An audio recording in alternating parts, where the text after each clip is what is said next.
رئاسة الجمهورية تسلمت تقريرا نهائيا من لجنة التحقيق، وقد سلمته بدورها إلى الجهات القضائية المختصة عهد لها باتخاذ الإجراءات القانونية المناسبة.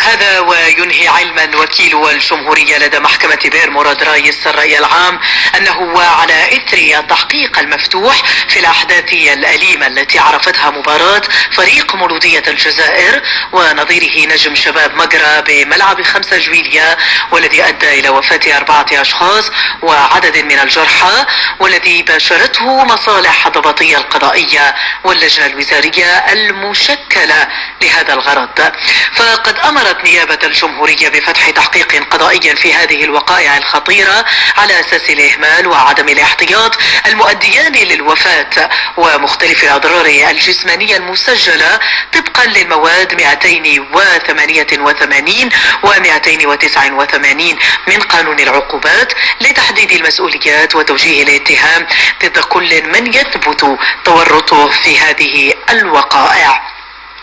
وعلى إثر ذلك ستتخذ كل الإجراءات القانونية بكل صرامة وحزم ضد كل من يثبت ارتكابه للأفعال الخطيرة المذكورة أعلاه بشكل مباشر أو غير مباشر، وستحيط نيابة الجمهورية الرأي العام علما بنتائج التحقيق في حينه.